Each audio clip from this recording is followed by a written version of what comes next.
Noctua fans that aren't tan and brown? Here's a Noctua Chromax AF14, which is an all-black Noctua PMW fan with customizable rubber mounting pads. No, it's not the RGB route, not even the LED route, but basic customization that allows for multiple different color combinations while maintaining the Noctua performance we all love.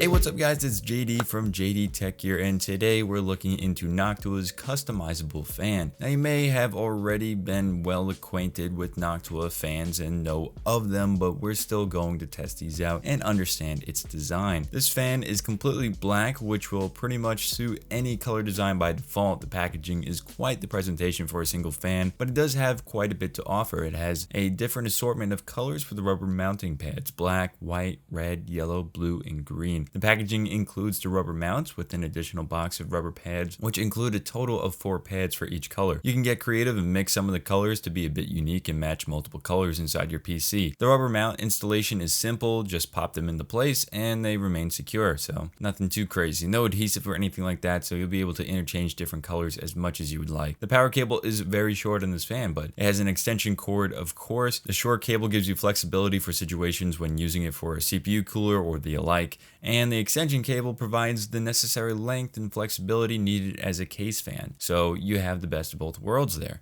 Not to mention the quality of the extension cable is outstanding, fully braided and rubber coated at the ends. Such a good looking cable. Right, the construction may seem simple at first glance, but there is a bunch of detail to pay attention to. The fan is solid in terms of durability. Upon closer inspection, we can see that the fan blades are very close to the edge of the frame. At the corners of the frame is layered like stairs to meet the fan blade, almost dead on. On the other areas of the frame, the fan is only a millimeter or two from the edge, at least the top edge. Basically, when the fan blade is that close to the frame, it reduces warping of the blade over time to increase its longevity and performance. Some other airflow design I noticed was that at the back of the fan, it has a frame with 10 braces with some sort of teeth-like design. Those teeth-like notches basically slice the air passing through the fan to help disperse the noise production. The fan doesn't have to be the quietest in terms of decibel level, but it can sound quieter due to the type of sound it produces in terms of frequency. Another thing that I noticed was that inside the frame was a bunch of ramp-like extrusions to perhaps help channel the air that would pass in between the fan blade and the frame. Heading over to the performance aspect, this fan is of course quiet. It runs at 1500 RPM when plugged into a direct power connection, but when used as a CPU cooler fan, the RPM can go much higher, around 2000 RPM I was recording. At 1500 RPM, this fan produces approximately 45.4 decibels of noise, which, believe it or not, is beat out by the ASA RGB Lumi fans at 1500 RPM. Even though decibel levels indicate how much noise is being produced, it doesn't represent what kind of noise it represents, which may seem more pronounced than other types of noises like I just recently mentioned. More on that in a bit. Test thermals, I used the Ryzen 1700 clocked at 3.9 GHz, cooled with the Cooler Master Liquid 120. Now I only have the one Chromax fan, and my other case fan test scenarios always use 2 fans on the cooler, so I could only use 1 fan in this scenario. So I tested one static pressure fan from the Master Liquid 120 and compared it with the performance of the one Chromax fan from Noctua. Running IDA 64, the Chromax was outperformed by the static pressure fan from Cooler Master by 3 degrees Celsius. They were both roughly at the same RPM, so this is as much of an apples to apples comparison as you can get. Nonetheless, the Cooler Master static pressure fan was more distinctive with noise production than the Chromax fan. In fact, the Chromax fan wasn't even audible over the total system noise production, so yes, of course, this fan is